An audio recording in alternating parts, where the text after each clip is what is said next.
السلام علیکم. اچھا, کیا حال ہے آپ سب کے؟ الحمدللہ. چلیں انشاءاللہ تعالی سورہ نحل ہماری چل رہی ہے سورہ, اور انشاءاللہ ہم آیت نمبر 112 113 سے انشاءاللہ اپنی تفسیر کا آغاز کرتے ہیں. نحمدہ و نصلی علی رسولہ الکریم, اما بعد, فاعوذ باللہ من الشیطان الرجیم, بسم اللہ الرحمن الرحیم. رب اشرح لی صدری ویسر لی امری واحلل عقدۃ من لسانی یفقہوا قولی, آمین یا رب العالمین. آیت دیکھتے ہیں, آیت نمبر 112. وَضَرَبَ اللَّهُ مَثَلًا قَرْيَةً كَانَتْ آمِنَةً مُطْمَئِنَّةً يَأْتِيهَا رِزْقُهَا رَغَدًا مِّن كُلِّ مَكَانٍ فَكَفَرَتْ بِأَنْعُمِ اللَّهِ فَأَذَاقَهَا اللَّهُ لِبَاسَ الْجُوعِ وَالْخَوْفِ بِمَا كَانُوا يَصْنَعُونَ وَلَقَدْ جَاءَهُمْ رَسُولٌ مِّنْهُمْ فَكَذَّبُوهُ فَأَخَذَهُمُ الْعَذَابُ وَهُمْ ظَالِمُونَ. اللہ ایک بستی کی مثال دیتا ہے, وہ امن و اطمینان کی زندگی بسر کر رہی تھی اور ہر طرف سے اس کو بفراغت رزق پہنچ رہا تھا کہ اس نے اللہ کی نعمتوں کا کفران شروع کر دیا. تب اللہ نے اس کے باشندوں کو ان کے کرتوتوں کا یہ مزہ چکھایا کہ بھوک اور خوف کی مصیبتیں ان پر چھا گئیں. ان کے پاس ان کی اپنی قوم میں سے ایک رسول آیا, مگر انہوں نے اس کو جھٹلا دیا. آخر کار عذاب نے ان کو آ لیا جبکہ وہ ظالم ہو چکے تھے. تو اب یہاں پہ دیکھتے ہیں کہ یہ ایک قرآن کی آیت ہے, ان دو آیات پر مشتمل ایک, یعنی ایک طرح سے آپ سمجھیں کہ ایک ان کے عذاب کا ذکر ہے ایک بستی کا. تو اس کے بارے میں مفسرین کی ہمیں مختلف آراء ملتی ہیں. تو 3 آراء ہیں مفسرین کی نا. پہلی جو رائے ہے جو کہ اکثر مفسرین کی, آپ جس کو ہم ایک ٹرمنالوجی استعمال کرتے ہیں جمہور علماء, جمہور علماء کا مطلب ہوتا ہے میجورٹی مفسرین نے یہ تفسیر کی ہے کہ جس بستی کا یہاں اللہ تعالیٰ نے ذکر کیا اس بستی سے مراد مکہ ہے. ٹھیک ہے, اب اس حوالے سے میں آپ کے سامنے تفسیر رکھتی ہوں.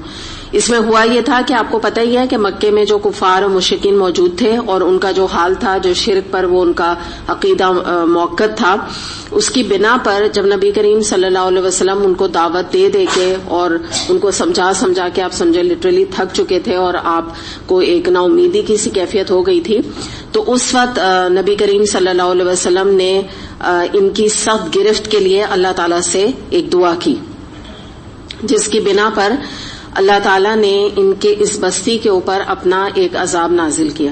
تو اس کو ہم دیکھ لیتے ہیں کہ نبی کریم صلی اللہ علیہ وسلم نے کیا دعا کی تھی. یہ بخاری میں دعا آتی ہے کہ اے اللہ مضر قبیلے پر اپنی سخت گرفت فرما اور ان پر اس طرح قحط سالی مسلط کر دے جس طرح یوسف علیہ السلام کے زمانے میں مصر میں کی گئی تھی. یہ دعا آپ نے کی تھی نا, سختی سے پکڑنے کی. تو اب اس کے بعد کہتے ہیں کہ یہ تو آن دا ریکارڈ ہے یہ بات ہسٹوریکلی کہ مکہ کا جو امن تھا وہ خوف میں بدل گیا. اس کے علاوہ یہ کہ وہاں پہ جو خوشحالی تھی وہ قحط سالی میں بدل گئی. یعنی یہ عام سب کو پتہ ہے کہ مکے میں یہ واقعہ رونما ہوا تھا اور یہاں تک حال ہو گیا تھا کہ مکے کے جو رہنے والے یہ کافر اور یہاں مشرکین مراد ہیں, تو یہ ہڈیاں اور درختوں کے پتے کھا کر گزارا کرنے انہوں نے شروع کر دیا تھا. یعنی اس حد تک قحط کا معاملہ ان کے ساتھ پیش آیا. ٹھیک ہے, اب یہ والی میں نے آپ کو بتا دیا میجورٹی کی رائے ہے. اس کے علاوہ بھی کچھ مفسرین نے اس کی رائے یہ کی ہے کہ قرآن نے یہاں پر جس بستی کا ذکر کیا تو اس کو معین نہیں کیا ہے. معین کا کیا مطلب ہے؟ پن پوائنٹ نہیں کیا ہے. ان کا کہنا یہ ہے کہ جب اللہ تعالیٰ کسی بھی ایک بستی کا ذکر کر رہے ہیں یہاں پر, تو اللہ تعالیٰ ریزن بتا رہے ہیں اور اس کے بعد وہ بستی جس کو کہتے ہیں نا کوئی بھی ہو, کہیں پر بھی ہو, کسی بھی دنیا کے کونے میں ہو, وہ اس کے اوپر ثابت آئے گی. یعنی مراد کیا ہے کہ جیسے آپ سمجھ لیجئے کہ کفران نعمت کرنے والے ہیں, اللہ تعالیٰ نے فرمایا انہوں نے کفران نعمت کیا, یعنی اللہ تعالیٰ کی نعمتوں کی قدر نہیں کی. اب چاہے وہ اللہ تعالیٰ کی نعمت ہدایت ہو, رسول لے کر آئے جیسے ہم اوپر دیکھ رہے ہیں مکہ والوں کی طرف, چاہے اللہ تعالیٰ نے لوگوں کو نعمتیں دی ہوں اور ان لوگوں نے اللہ کا شکر نہ ادا کیا اور ناشکری کیا, کچھ بھی بات ہو سکتی ہے کہ جو بھی کوئی کل بھی جس نے کیا آج بھی کرے گا اس کا یہی کچھ حال ہوگا. ٹھیک ہے, تو ایک تو یہ یہاں مراد ہو گئی. اچھا, یہاں پر یہ بھی آپ تھوڑا سا دیکھ رہے ہیں کہ لکھا ہوا ہے کہ ان کے اوپر اللہ تعالیٰ نے خوف اور بھوک مسلط کر دی.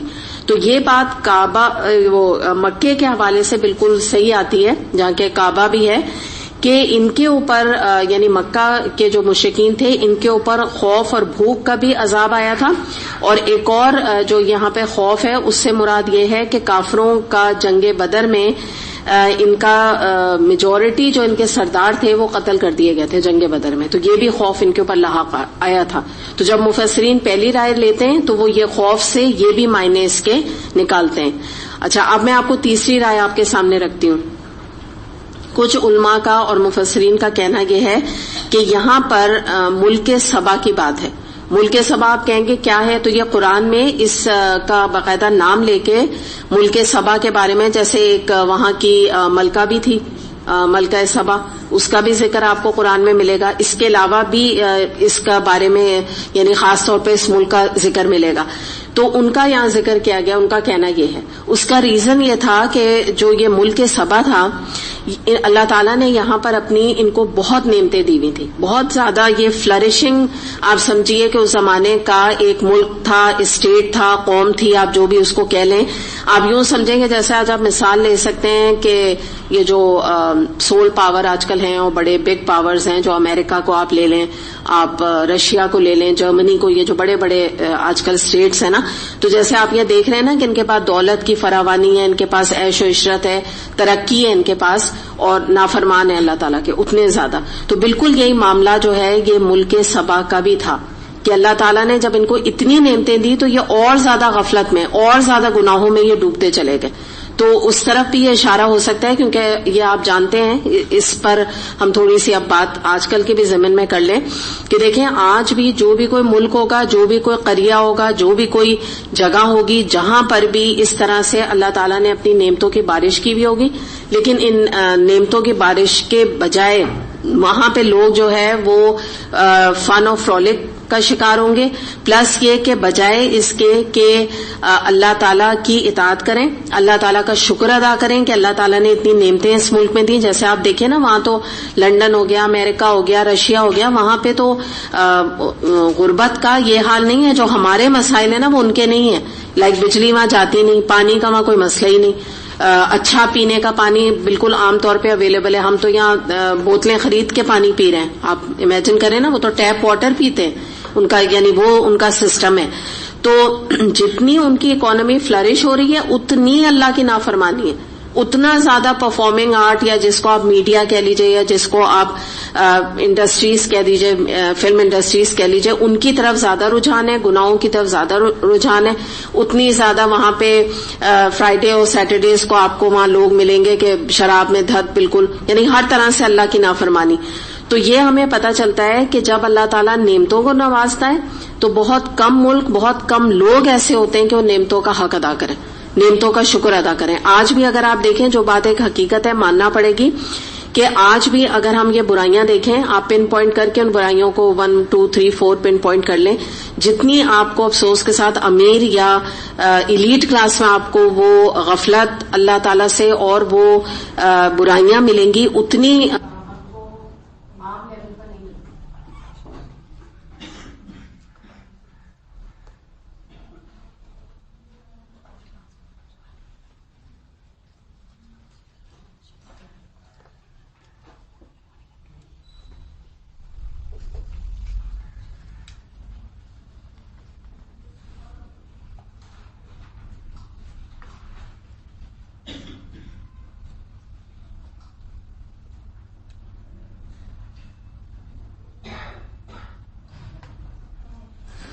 دوسری بات ہم یہ دیکھتے ہیں کہ یہ جو مشرکینوں کا کانسیپٹ ہے نا، ان کا یہ کانسیپٹ ہے کہ ہمارے دیوی اور دیوتا جب ہم سے راضی ہیں تبھی ہم اتنا زیادہ نعمتوں میں پھل پھول رہے ہیں. تو یہ کانسیپٹ اسلام ہمیں نہیں دیتا، قرآن ہمیں یہ کانسیپٹ نہیں دیتا. قرآن ہمیں یہ نہیں بتاتا کہ اگر دنیا میں کوئی بہت امیر ہے اور اگر جس کو آپ کہہ لیجئے دولت جو ہے اس کے اوپر بہت مہربان ہے، تو اس سے یہ مطلب نہیں کہ اللہ تعالیٰ بھی اس پہ مہربان ہے یا اللہ تعالیٰ بھی اس سے بڑا خوش ہے تبھی اس کو خوب ساری دولت دے دی. تو یہ کرائٹیریا نہیں ہے. اللہ تعالیٰ کے نزدیک جو معیار ہے وہ تقویٰ ہے. وہ چاہے کسی ایک جھوپڑی میں رہنے والے کسی فقیر کے پاس بھی ہو سکتا ہے، اور بالکل عین ممکن ہے کہ کوئی 6000 گز کے جو محل نما گھر میں بھی کوئی آدمی رہ رہا ہے تو اس کے پاس بھی ہو سکتا ہے، عین ممکن ہے. یعنی ہمارا دین جو ہے نا وہ پیسے کو بھی ٹوٹلی کنڈیم نہیں کرتا. حالانکہ ظاہر ہے ایک ان جنرل طور پہ آپ کو بتایا جا رہا ہے جیسے ملک سبا ہے اس کا پرابلم یہی تھا کہ اتنا پیسہ اتنی اللہ کی نافرمانی. تو بہرحال یہ 3 رائے آپ کے سامنے میں نے رکھ دی ہیں جس سے کہ بیسکلی ہمیں جو بات پتہ چلی ہے یا ہمارے لیے سبق اپنے ذاتی طور پہ موجود ہے وہ یہ موجود ہے کہ جب اللہ تعالیٰ بہت زیادہ نعمتیں دے تو اور زیادہ اللہ تعالیٰ کی اطاعت ہمیں اختیار کرنے کی ضرورت ہے, اور زیادہ اللہ تعالیٰ کے آگے جھکنے کی ضرورت ہے کہ اللہ تعالیٰ کا بڑا کرم کہ اللہ نے ہمیں اس قابل سمجھا کہ ہمیں اتنی نعمتوں سے نوازا, ورنہ ہم کون سا اللہ کا اتنا بڑا حق ادا کر رہے ہیں کہ اللہ تعالیٰ نے ہماری دنیا اتنی اچھی بنا دی. آگے دیکھتے ہیں آیت نمبر 114.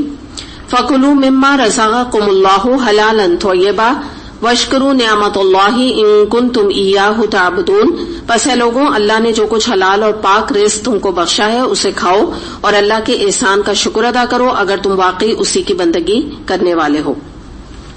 اب یہاں پہ ہم دیکھتے ہیں کہ اللہ تعالیٰ نے آگے یہ فرمایا کہ پیچھے یہ ذکر کیا نا, انہوں نے کفران نعمت کیا یعنی انہوں نے اللہ کا شکر ادا نہیں کیا. تو اب یہاں یہ بتایا جا رہا ہے کہ اللہ تعالیٰ نے تمہیں اس دنیا میں حلال رزق دیا ہے ہر طرح سے, یعنی اگر آپ گننا شروع کریں تو کوئی لمٹ نہیں ہے, اتنی چیزیں حلال بھی موجود ہیں طیب بھی موجود ہیں.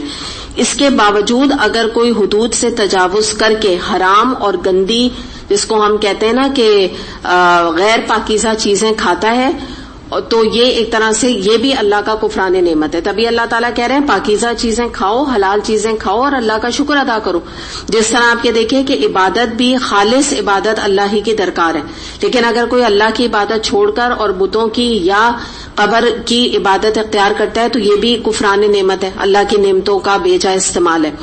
پھر اس کے بعد اللہ تعالیٰ نے آج بہت سارے جائز کاروبار کے طریقے رکھے ہیں, ان کو انسان اختیار کرے اگر وہ اس کے باوجود حرام ذرائع کی طرف جاتا ہے, حرام میں منہ مارتا ہے, جس کو کہتے ہیں نا بلا وجہ رشوت لے رہا ہے. بلا وجہ آپ دیکھیں ہمارے ہاں کرپشن ہو رہی ہے, بلا وجہ فائلیں بیچی جاتی ہیں, بلا وجہ جو ہے وہ اوپر کا پیسہ بنایا جاتا ہے, جبکہ خود کوئی اپنی آمدنی ہمارے پولیٹیکل لیڈرز کے پاس اور منسٹرز کے پاس کوئی کم آمدنی نہیں ہے.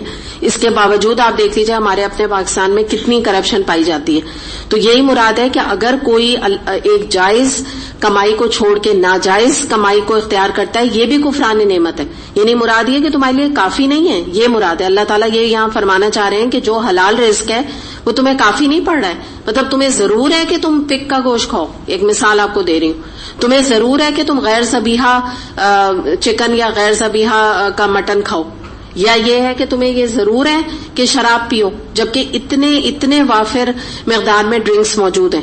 تو اسی لیے اللہ تعالیٰ فرما رہے ہیں یہ کفران نعمت ہے کہ جب اللہ تعالیٰ نے تمہیں اتنی نعمتیں دے رکھی ہیں اس کے باوجود تم حرام کی طرف جاتے ہو اور حرام کی طرف اٹریکشن کرتے ہو.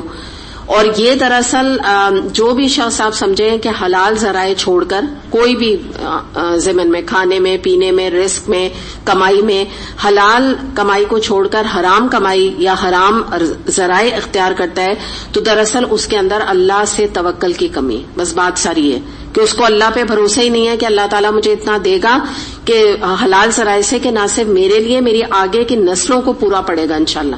اللہ تعالیٰ آپ یہ بھی یاد رکھیں کہ جو حلال رزق ہوتا ہے نا اللہ تعالیٰ اس میں برکت بھی بہت دیتا ہے. تھوڑا سا جو رزق ہوتا ہے وہ بہت سو کو پورا ہوتا ہے. تھوڑا سا جو آمدنی ہوتی ہے یا حلال جس کو آپ کہہ لیجئے نا کہ جمع پونجی نہیں لوگ ہوتے ہیں اپنے انویسٹمنٹس کرتے ہیں ماں باپ حلال ذرائع سے, تو اللہ تعالیٰ اتنی برکت اس حلال ذرائع میں دے دیتا ہے کہ آگے کی نسلیں تک اس سے فائدہ اٹھاتی ہیں. امیزنگ بات ہوتی ہے. اور آپ دیکھیں حرام ذرائع جو لوگ اختیار کرتے ہیں, کرپشن ہو گیا, سود ہو گیا, آپ رشوت لے لیں, دھوکہ دہی کا پیسہ ہو گیا, یہ بے برکتہ ہوتا ہے. ہوتا کیا ہے کہ یا وہ پیسہ بیماریوں میں لگ جاتا ہے کیونکہ مصیبتیں آتی ہیں. جب آپ اللہ کی اطاعت نہیں کریں گے اس کا نتیجہ کس شکل میں نکلے گا؟ بے برکتی. اور بے برکتی کیا ہے؟ مصیبتیں آتی ہیں. پیسہ جو ہے وہ بجائے اس کے کہ انسان اپنی ذات پہ لگاتا اسپتالوں کی نظر ہو جاتا ہے. لاکھوں روپے اسپتالوں میں لگ گئے, لاکھوں روپے جو ہے وہ ضائع ہو گئے. مثال کے طور پہ کسی طرح کا ڈاکہ پڑ گیا, چوری ہو گئی, تو نصیب ویسے بھی اتنا ہی ہوتا ہے جتنا مقدر میں لکھا ہوتا ہے. یہ کہ آج آپ دیکھ لیجئے, کوئی نام لینے کی ضرورت نہیں ہے, آپ لوگ خود جانتے ہیں کہ جو ہمارے پولیٹیکل سسٹم ہے اس میں کتنے لوگ جو ہے اس وقت جیلوں میں لٹرلی سڑ رہے ہیں جنہوں نے اربوں کھربوں ناجائز طریقے سے پیسہ بنایا. جانتے ہیں نا آپ لوگ, سبھی جانتے ہیں آپ لوگ, کہ کوئی نام لینے کی ضرورت نہیں. ہمارا جو پولیٹیکل سیٹ اپ ہے اس میں نہ جانے کتنے لوگوں کے بارے میں آپ یہ دیکھ لیجئے کہ اتنا پیسہ بنایا لیکن کیا نصیب ہو گیا. اور میں نام نہیں لینا چاہتی, کچھ لوگوں کا تو آپ دیکھیں بڑے بڑے محل, بڑے بڑے گھر خریدے, لیکن کیا آج دنیا میں موجود نہیں ہے وہ محل ہیں, وہ خود نہیں ہے. ایسے ہی ہے نا, نصیب تو نہیں ہوا. میں نام کسی کا ہمیں لینے کی ضرورت نہیں ہے جو مر گئے لوگ, لیکن یہ کہ خود ہمیں ایک اشارہ کافی ہے کہ انسان کو نا نصیب نہیں ہوتا ہے. یہ جو حرام کی چیزیں ہوتی ہیں نا, حرام کی جو کمائی ہوتی ہے, یہ اتنی بے برکتی ہوتی ہے کہ بعض دفعہ خود بھی نصیب نہیں ہوتی, بعض دفعہ اولاد کو بھی نصیب نہیں ہوتی. بعض دفعہ کیا ہوتا ہے کہ آپ یہ سمجھیں کہ پلیج ہو جاتا ہے, یعنی جو گورنمنٹ ہے وہ اس کے اوپر قبضہ کر لیتی ہے کہ ناجائز ہے, کچھ پتہ نہیں چل رہا ہے کس کا ہے کیا نہیں ہے. تو یہ مراد یہی اللہ تعالیٰ کا یہاں پر جو بتانا ہے وہ یہ ہے کہ یہ بھی بہت بڑی ناشکری کی قسم ہے کہ اللہ تعالیٰ انسان کو بہت کچھ دیتا ہے دنیا میں, صرف اس کو ایک نظر ڈالنے کی ضرورت ہے, تھوڑا ایک ریئلائزیشن کرنے کی ضرورت ہے کہ میرے پاس کیا ہے کیا نہیں ہے. بہت کچھ اللہ نے دیا ہے, لیکن یہ کہ انسان پھر بھی ناشکر ہے. آپ نوٹ کیجئے, اگر میں نے جیسے ہم اکثر بات کرتے ہیں نا کہ اللہ تعالیٰ اگر اپارٹمنٹ دیتا ہے تو کہتے نہیں کاش ہمارا پورا ایک گھر ہوتا, اپنا گھر ہوتا, چاہے 200 گز کا ہوتا. 200 گز کا گھر ہوگا یا 2.5 کا ہوگا تو کہیں گے کاش 500 ہوتا, اس میں تو جگہ نہیں پوری ہوتی. 500 والوں جن کے پاس ہے وہ کہتے ہیں ہمیں یہ بھی چھوٹا ہے, ہمیں 1000 ہوتا. جن کے پاس 1000 ہے وہ روتے رہتے ہیں, یقین کریں روتے رہتے ہیں. میں خود جانتی ہوں ایسے لوگوں کو کہ اتنا بڑا گھر, ہر ایک کا ایک ایک کمرہ ہے, کہتے ہیں ان کو یہ غم لگا رہتا ہے ابھی شادی ہو گئی, اب ان کا کیا ہوگا, ہمارا 2000 گز کا گھر ہوتا. تو نہ کوئی لمٹ نہیں ہے انسان کی. اور اگر انسان شکر گزار ہو تو آپ دیکھیے ہر چیز میں وہ کوئی نہ کوئی پہلو نکال لیتا ہے. تو اللہ تعالیٰ بھی نا, آپ بعض دفعہ دیکھیں چھوٹے گھروں میں, اپارٹمنٹس میں کتنی فیملیز رہ رہی ہوتی ہیں, خوشی سے رہ رہی ہوتی ہیں, یا چھوٹے گھروں میں رہ رہی ہوتی ہیں خوشی سے, نہ کوئی مسئلے ہوتے ہیں نہ مسائل ہوتے ہیں. تو یہ تو انسان کی اپنی جس کو نا طبیعت کے اوپر ڈیپینڈ کرتا ہے. دوسری بات یہ ہے کہ تھوڑا سا ہم یہاں دیکھ لیتے ہیں کہ یہ جو بات ہے نا وشکرو, اور تم اللہ کا شکر ادا کرو. شکر میں یہ چیزیں آ جاتی ہیں, تھوڑے سے پوائنٹس میں آپ کو بتا رہی ہوں کہ جب ہم اللہ کا شکر ادا کرتے ہیں, نمبر 1 چیز ہے منم سے محبت. منم کون ہے؟ نعمتوں کا دینے والا. وہ کون ہے؟ اللہ کی ذات. تو سب سے پہلی چیز کیا ہے؟ اللہ سے محبت کرنا انسان سیکھے. نمبر 2 یہ ہے کہ انسان کو جو نعمت اللہ کی طرف سے ملے, جو بھی ملے, میں نے اس وقت آپ سے جو کہا ہے, کچھ بھی ملے, لائک آپ نے کو ایک سوزوکی, کسی کے لیول پر ان کے ہسبینڈ نے سوزوکی خریدی, ایک کا لیول یہ ہے کہ نئی بائک خریدی, ہر ایک کا لیول ہو گیا نا. جو کچھ بھی ملے, ایک نے نئی لیٹسٹ گاڑی خریدی ہے اس مہینے, جو کچھ بھی ملا اس کا پر عاجزی اختیار کرے کہ اللہ تعالیٰ تیرا شکر ہے میں اس قابل بھی نہیں تھی, میں تو اس بائک کے بھی قابل نہیں تھی, گاڑی کے بھی قابل نہیں تھی, یا پرانے ماڈل کی گاڑی کے بھی قابل نہیں تھی, یہ بہت اللہ تو نے مجھ پہ احسان کیا. تو عاجزی انسان کے اندر ہو. عاجزی کے بعد اگلا سٹیپ کیا آئے گا؟ فرما برداری. جتنا زیادہ انسان اللہ کے آگے جھکے گا اتنی پھر انسان کا دل چاہے گا کہ اللہ تعالیٰ تیرا تو بڑا کرم ہے, تو نے اتنے اچھا ہمیں 100 لوگوں سے اچھا رکھا, کم سے کم ہمارا گھر تو اپنا ہے, کرایہ کا نہیں ہے. یوں بھی سوچے, چھوٹا سا ہے, 1 کمرے کا 2 کمرے کا اپارٹمنٹ ہے, لیکن اپنا تو ہے نا, کوئی ہمیں فکر تو نہیں کسی اور کے نام ہے یا یہ کہ چھوڑنا ہے یا کرائے پر ہے. تو اتنا ہی زیادہ نا انسان اللہ کے آگے فرمانبرداری اختیار کرے گا, سوچے گا کہ اللہ تعالیٰ نے اتنا جب دیا تو اس کا بھی تو حق بنتا ہے نا کہ میں اس کے آگے جھکوں. یہ خود بخود یہ فیلنگ پیدا ہوگی. اس کے بعد یہ ہے ایک اور نعمتوں کا حق ادا کرنا, یہ ہے کہ اللہ تعالیٰ نے جب آپ کو نعمت دے دی ہے اس کو اس مقصد کے لیے وہیں لگائے جو کہ اللہ نے دی ہے, جس مقصد سے دی. یعنی مراد یہ ہے کہ اگر اللہ تعالیٰ نے آپ کو پیسہ دیا ہے تو صرف اس لیے نہیں دیا ہے کہ اس کو اڑائیں, اسراف کریں, تبذیر کریں, پیسے کو لٹائیں, اس لیے نہیں دیا ہے, یا یہ کہ اپنے لیے بس خرچ کریں, بلکہ کس لیے دیا ہے کہ اپنے آپ کو بھی بڑھتو, دوسرے غریبوں پہ بھی خرچ کرو. تیسرا یہ کہ اللہ کے دین کے سربلندی کے بھی کام میں لگاؤ. تو یہ اللہ تعالیٰ نے ہر نعمت کو کسی مقصد سے دیا. آنکھیں اس لیے نہیں دی ہیں کہ ہم بیٹھ کے اسے ہر وقت چینل سرفنگ اور گانے اور فلمیں دیکھتے رہیں, اس لیے آنکھیں نہیں دی تھی اللہ تعالیٰ نے. آنکھیں اس لیے دی ہیں جو الحمدللہ اس وقت آپ لوگ کام لے رہے ہیں آنکھوں سے, آپ لوگ نوٹس بنا رہے ہیں, آپ کی آنکھیں قرآن کے اوپر ہیں, یا آپ بات سن رہے ہیں, اس لیے اللہ تعالیٰ نے آنکھیں دی ہیں نا, کوئی مقصد سے دی ہیں. تو یہ بھی اللہ تعالیٰ کی نعمتوں کا حق ادا کرنا ہے کہ اللہ تعالیٰ نے جہاں نعمت دی اس کو اسی جگہ پر استعمال کیا جائے. چلیں آگے دیکھتے ہیں, آیت نمبر ہے 115. انما حرم علیکم المیتۃ والدم ولحم الخنزیر وما اہل لغیر اللہ بہ فمن اضطر غیر باغ ولا عاد فإن اللہ غفور رحیم. اللہ نے جو کچھ تم پر حرام کیا ہے وہ ہے مردار, خون, سور کا گوشت اور وہ جانور جس پر اللہ کے سوا کسی اور کا نام لیا گیا ہو، البتہ بھوک سے مجبور ہو کر اگر کوئی ان چیزوں کو کھا لے بغیر اس کے کہ وہ قانون الہی کے خلاف ورزی کا خواہش مند ہو یا حد ضرورت سے تجاوز کا مرتکب ہو، تو یقیناً اللہ معاف کرنے والا اور رحم فرمانے والا ہے۔ اب یہاں پہ یہ سورہ مائدہ میں بھی آیت آ چکی ہے، ریپیٹڈلی آیت قرآن میں آتی ہے جس میں کہ ہمیں ایک گائیڈنس دی جا رہی ہے کہ اللہ تعالیٰ نے مراد کیا بتانا مقصود ہے اللہ تعالیٰ کا کہ ہم نے تمہارے لیے سب کچھ جو ہے حلال کیا ہے۔ یہ دیکھیں یہ آئی ہے سورہ البقرہ میں آیت نمبر 173، یہی آیت ہے سیم۔ پھر آئی ہے سورہ مائدہ آیت نمبر 3، پھر یہی آیت آئی ہے سورہ الانعام آیت نمبر 145، اور اب چوتھی دفعہ آ رہی ہے سورہ نحل میں یہ آیت نمبر 115۔ اب یہاں پہ یہ بات اللہ تعالیٰ نے فرمائی کہ تمہارے لیے تم نوٹ ڈاؤن کر لو تمہارے لیے کیا کیا حرام ہے۔ تمہارے لیے مردار حرام ہے، مردہ کوئی بھی جانور جس میں کہ مچھلی نہیں آتی، آپ سمجھ سکتے ہیں نا، مچھلی اس کے اندر نہیں آئے گی، باقی مردار جو ہے وہ حرام ہے۔ پھر اس کے بعد کسی قسم کا خون تمہارے لیے جائز نہیں۔ پھر یہ کہ پگ کا گوشت، خنزیر کا گوشت تمہارے لیے حرام ہے، اور وہ جانور جس پر اللہ کے سوا کسی کا نام لیا گیا ہو۔ تو باقی چیزیں تو ہمیں کلیئر ہیں، تھوڑا سا ہم غیر اللہ کو دیکھ لیتے ہیں کہ وہ جانور جس پہ اللہ کا نام نہ لیا گیا ہو، اس سے مراد کیا ہے۔ تو اس کے بارے میں ہم دیکھتے ہیں کہ ہمارے ہاں معاشرے میں آپ کو پتہ ہے کہ جو غیر اللہ جب ہم کہتے ہیں تو ایک جو کانسیپٹ ہمیں ملتا ہے، جو کلیئر کانسیپٹ ہے، وہ ہمیں یہ پتا چلتا ہے کہ اگر کسی جانور کو غیر اللہ کے تقرب یعنی غیر اللہ کی چاہ میں یا غیر اللہ کی محبت میں آپ کہہ لیجئے کہ اس کو قربان کیا جائے یا خوشنودی کے لیے قربان کیا جائے یا اسے ذبح کیا جائے، اور اسی میں ذبح کرتے ہوئے اسی بت کا یا بزرگ کا نام بھی لیا جائے، تو جس کو کہ راضی کرنا مقصود ہو، تو یہ لی غیر اللہ آتا ہے۔ ٹھیک ہے، یہ کلیئر ہو گئی نا بات کہ جانور ذبح کیا، اس کے ساتھ ساتھ یہ بھی سوچا کہ ذبح کرتے وقت نام بھی اس بزرگ کا لے لیا۔ اچھا، اب کچھ لوگوں نے، بلکہ آپ ان کو کہہ لیجئے کہ معاشرے کے وہ علماء آپ سمجھ لیجئے ان کو، یا کچھ ان کا بلیف سمجھ لیجئے، کچھ لوگوں کا یہ ہے کہ وہ یہ کہتے ہیں کہ ہمارا مقصود جو ہے دل میں وہ تو یہی ہے کہ غیر اللہ کا تقرب ہو، یعنی مراد یہ ہے کہ ہم کسی جیسے عبد القادر جیلانی کے نام سے یہ بکرا ذبح کر رہے ہیں، یا یہ ہے کہ آپ سمجھ لیجئے کہ عبداللہ شاہ غازی کے تقرب کے لیے ہم یہ بکرا قربان کر رہے ہیں۔ لیکن جب بکرا قربان کرتے ہیں تو اس سے پہلے ہم بسم اللہ کیونکہ پڑھ لیتے ہیں، تو اس کی وجہ سے اس جانور کا ذبیحہ حلال ہے اور یہ لی غیر اللہ کے اندر نہیں آتا۔ ٹھیک ہے، یہ میں آپ کو ان کا کانسیپٹ سامنے رکھ رہی ہوں۔ اب آپ کو کیا لگ رہا ہے، یہ صحیح کانسیپٹ ہے؟ کیوں نہیں صحیح ہے بتائیے؟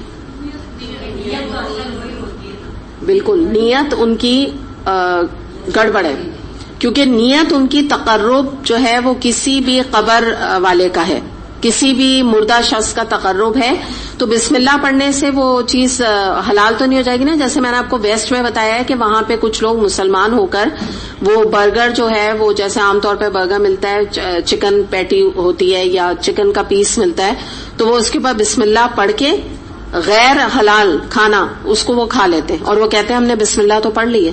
تو اس طرح سے جو ہے نا وہ چیز جائز نہیں ہو جاتی۔ تو یہ بتانا آپ کو مقصود تھا کہ لیے غیر اللہ میں دونوں چیزیں آتی ہیں، کیونکہ جب میں نے آپ کو یہ کہا نا بسم اللہ پڑھ کے ذبح کر لیا، تو اس نے شرک کے راستے کھول دیے، کیونکہ اس طرح سے تو آپ دیکھیں نا پھر ہر چیز حلال ہو گئی نا، پھر تو ہر چیز انہوں نے حلال کر لی۔ اور اس میں آتا ہے جو فقہ کی کتابیں ان میں یہ آتا ہے کہ ہر وہ جانور جس پہ غیر اللہ کا نام پکارا جائے حرام ہے، اگرچہ ذبح کرتے ہوئے اللہ کا نام ہی کیوں نہ لیا جائے، یعنی بسم اللہ چاہے کیوں نہ پڑھا جائے، لیکن اگر نیت آپ لوگ جیسے آپ لوگ بھی کہہ رہے ہیں کہ نیت کسی اور کو راضی کرنا ہے کسی شخص کو، تو وہ لی غیر اللہ ہی کے لیے قرار پائے گا۔ مثال کے طور پہ آپ اس کی مثال لیں، کنڈے، امام جعفر کے کنڈے، ان کے نام سے کر کے سب عورتیں بیٹھ کے کھاتی ہیں نا، تو یہ بھی لی غیر اللہ کے نام کے۔ یا یہ ہے کہ اور بھی اسی طرح آپ سمجھ لیجئے کہ کسی کے نام کی فاتحہ پڑھنا حلیم کے اوپر اور پھر اس کو بانٹنا، جو بھی، ہاں آپ ربیع الاول کہہ لیں، محرم کہہ لیں، نیاز کا آپ نام بس سمجھ لیجئے، نیاز جو ہوتی ہے کسی کے نام کی نیاز دیتے ہیں نا، یہ سب لیے غیر اللہ میں آتا ہے۔ یہ تمام مثالیں اس کی موجود ہیں.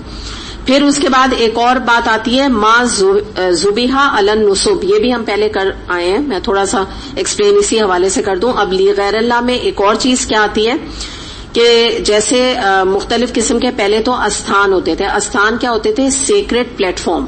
کچھ ایک جگہیں وہ بنا دیتے تھے یہ مشرکین, اور یہ کہتے تھے یہ سیکریٹ جگہیں.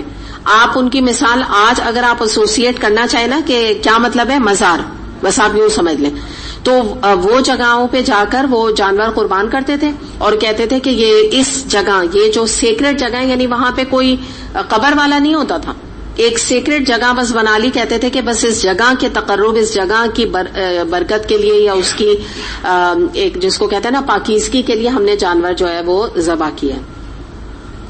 اب اس میں ایک حدیث آپ کے سامنے رکھتی ہوں. یہ ابو داؤد میں حدیث آتی ہے. ایک شخص نے آ کر رسول اللہ صلی اللہ علیہ وسلم سے کہا کہ میں نے ایک نظر مانی ہے کہ میں بوانا جگہ, ایک کوئی جگہ ہے وہاں پر میں اونٹ ذبح کروں گا.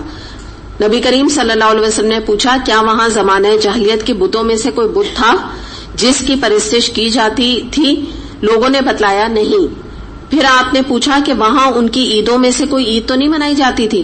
لوگوں نے اس کی نفی بھی کی. تو آپ نے سائل کو نظر پوری کرنے کا حکم دیا. اسے ابو داؤد نے روایت کیا. یعنی مراد یہ ہے کہ وہاں کوئی بھی ایسی جگہ ہو جس سے کہ پرانی بھی کوئی یادیں وابستہ ہوں. جیسے مثال کے طور پہ اب وہاں کچھ نہیں ہوتا لیکن پہلے کبھی ہوتا تھا, تب بھی وہاں پہ کسی قسم کا جانور لے جا کر ذبح کرنے کی گنجائش نہیں. اور آپ مجھے بتائیں جیسا آج مزار ہیں مختلف قسم کے, تو آپ خود بھی سوچیں نا کہ اگر انسان کو صدقہ دینا ہے کسی بھی قسم کا اللہ کی راہ میں تو وہ دے دے بس صدقہ, اپنے گھر میں دے دے, یا یہ کہ جو آپ دکان پہ جاتے ہیں گوشت والے کی وہاں جا کے آپ ذبح کروا دیں. تو مزار میں لے جا کے بکرے کو ذبح کرانے کا کیا تک ہے, یا وہاں جا کے لنگر کو بانٹنے کا کیا تک ہے؟ اسی سے نیت کی خرابی سامنے آ رہی ہے نا کہ وہاں جانے کی کیا ضرورت ہے. یا آپ کو میں ایک اور اس کی مثال بتا دوں. آپ نے لوگوں کو دیکھا ہوگا کہ جب نیا گھر ان کا بن رہا ہوتا ہے, بنیادیں پڑ رہی ہوتی ہیں, تو وہ وہاں بکرا لے جا کے اس جگہ کے اوپر ذبح کرتے ہیں. تو یہ بھی چیز جو ہے نا یہ مناسب نہیں. یہ میں غیر اللہ نہیں کر رہی, کہہ رہی ہوں کیونکہ اس لیے نہیں کہہ رہی کہ بہرحال وہ اللہ کے لیے کر رہے ہیں, لیکن ایک جگہ کو تو وہ معتبر بنا رہے ہیں نا کہ اسی جگہ کے لیے میں یہ قربانی دے رہی ہوں. تو یہ کیا چیز ہے؟ آپ پیسے دے دیں قربانی, کوئی مسئلہ نہیں, اس جگہ نہیں لے کر آئیں. قربانی دینے میں کوئی مسئلہ نہیں ہے. میں آپ کو یہ بھی بتا دوں کہ بیماریاں جو ہوتی ہیں نا, یا آپ ان کو بلایات, آپ نے ورڈ سنا ہوگا نا, بلائیں جس کو ہم کہتے ہیں مصیبتیں, بیماری آ گئی, ایکسیڈنٹ ہو گیا, ڈکیٹی پڑ گئی, جاب چھٹ گئی, پیسے کا بہت نقصان ہو گیا, کوئی اللہ نہ کرے بہت شدید بیمار ہو گیا گھر میں, یہ سب بلا کہلاتی ہیں, مصیبتیں کہلاتی ہیں. تو ان کو مصیبتوں کو ٹالنے کے لیے جو بکرے کا صدقہ ہوتا ہے یہ بہترین ہوتا ہے بہت زیادہ. یعنی عام طور پہ یہ بزرگوں کا کہنا ہے, اور ویسے بھی ہمیں دلیل نبی کریم صلی اللہ علیہ وسلم سے بھی اس کی ملتی ہے. تو یہ بہترین صدقہ ہے, آپ ضرور دیں. لیکن اس کے لیے یہ آپ کو ضرورت نہیں ہے کہ جیسے اللہ نہ کرے کوئی بچہ بیمار ہے تو اب اس کے ہاسپٹل میں لے جا کر اور اس جگہ پر اس کو قربان کیا جائے. یہ چیز جو ہے نا یہ پرابلم سم ہے, یہ مناسب نہیں ہے. مناسب کیا ہے کہ آپ جہاں بھی آپ اپنے گھر میں کر لیں, یا جہاں پر بھی ہو رہا ہوتا ہے. جیسے یہاں بہت سے آرگنائزیشن ہے, عالمگیر ٹرسٹ ہے, وہ لوگ کرتے ہیں, آپ نے ان کو پیمنٹ کر دی وہ کروا دیتے ہیں. اس طرح سے آپ کہیں بھی کروا دیں, لیکن کوئی جگہ کو اس کو مخصوص نہ کریں. یہ بات اپنے ذہن میں رکھیں, یہاں سے پرابلم شروع ہو جائے گا. جیسے میں نے آپ کو بتایا کہ آپ گھر اپنا شروع کروا رہے ہیں, کسی بھی کام کے لیے آپ قربانی دے سکتے ہیں, لیکن کیا ہے آپ جو مقام ہے اس کو اسی جگہ رکھیں. یعنی اپنے گھر کا بھی کوئی مسئلہ نہیں, آپ اپنے گھر میں کروا لیں, لیکن کوئی جگہ کو محترم نہ بنائیں, ورنہ ایک تھوڑا سا فائن لائن آ جاتی ہے جس میں کہ شرک میں ڈوبنے کا ڈر ہوتا ہے. اچھا, آپ میں سے جو لوگ سو رہے ہیں نا پلیز وہ اٹھ جائیں. کافی سارے لوگ سو رہے ہیں, کیا ہو گیا آج؟ ہاں وہی نا, ابھی تو میں نے اتنا سمجھایا تھا پچھلی کلاس میں, مجھے بڑی تکلیف ہوتی ہے, کیا کروں میں. تو آپ لوگ سویا نہیں کریں پلیز. کیا کریں, طریقہ بتائیں کیا کریں اٹھانے کا.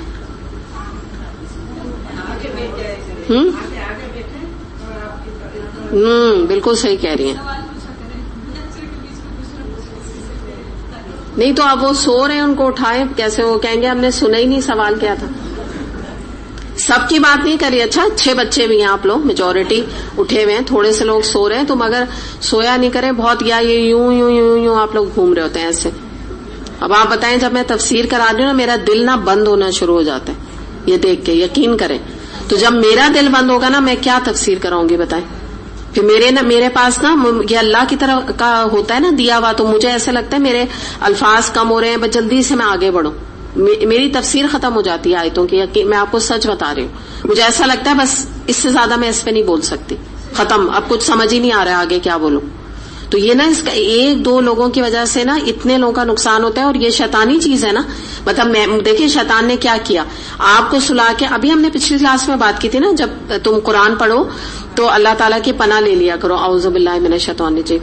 تو اس نے اثر کیا ڈالا, مجھ پہ بھی ڈالا. اچھا آپ لوگ کہیں گے پتہ نہیں کیوں یہ اتنی جلدی میں آج کرا رہی ہیں تفسیر. میں اسی لیے ریزن بتا رہی ہوں کہ میں پھر میرا وہ لیول نہیں رہتا تفسیر کا. کیونکہ آپ یاد رکھیے کہ جو ایک ٹیچر ہوتا ہے نا, استاد ہوتا ہے, وہ اسٹوڈنٹ سے نا القا کرتا ہے. القا ایک ورڈ ہے, القا کا مطلب ہوتا ہے کہ جیسے اسٹوڈنٹ ہوتے ہیں نا ویسا انسان استاد پڑھانے والا ہوتا ہے. ہوتا کیا ہے کہ وہ ان سے انسپریشن لیتا ہے. جتنی آپ کے چہرے پہ ایکٹیونیس ہوگی, جتنا زیادہ آپ بات کو غور سے سن رہی ہوں گی نا, اتنا زیادہ میرے اندر سے جو ہے نا وہ اللہ کی بات اچھی نکلے گی. یاد رکھیے گا. تو آپ کے اوپر زیادہ ڈیپینڈ کرتا ہے. میں اپنی ذمہ داری آپ کے اوپر ڈال رہی ہوں, یاد رکھیں جو حقیقت ہے. صحیح ہے. تو میجورٹی آپ لوگ اٹھے ہوتے ہیں. میں دیکھیں اچھا نہیں لگتا نا میں پوائنٹ آؤٹ کر کے کہوں یہ سو رہا ہے وہ سو رہا ہے, لیکن نظر تو آ رہا ہے نا. آپ لوگ کبھی یہاں آ کے دیکھیں نا تو آخری تک کا بندہ بندی ہیں آپ لوگ. تو بندیاں دکھ رہی ہوتی ہیں اور کیا کر رہے ہیں آپ یہ بھی نظر آ رہا ہوتا ہے. کس کا قرآن کھلا ہے, کون نوٹس بنا رہا ہے, کون موبائل سے کھیل رہا ہے. کھیلتے نہیں ہیں ویسے آپ لوگ, کبھی کبھی بچیاں آ جاتی ہیں تو وہ کھیل رہی ہوتی ہیں تو وہ بھی نظر آ رہا ہوتا ہے. ہر چیز دکھ رہی ہوتی ہے. تو مجھے نا یا تو نظر نہ آئے تو کام چلے گا, پردہ وردہ لگاؤ تو میں نہ دیکھوں, تو مگر میں دیکھ رہی ہوتی ہوں تو اس لیے پھر میرے اوپر اس کا اثر ہونا لازم ہے. ٹھیک ہے نا. اچھا چلے, انہوں نے ایک ٹپ دی ہے, آپ لوگ سب گرم گرم چائے پی کے آئیں. میں تو پلا نہیں سکتی, سوری. میں خود چاہتی ہوں, مجھے چائے بہت پسند ہے, تو کاش مجھے کوئی پلانے والا ہوتا. تو یہاں کوئی بھی نہیں ہے نا, نہیں ہو سکتا, ارینج نہیں ہو سکتا. ٹھیک ہے نا.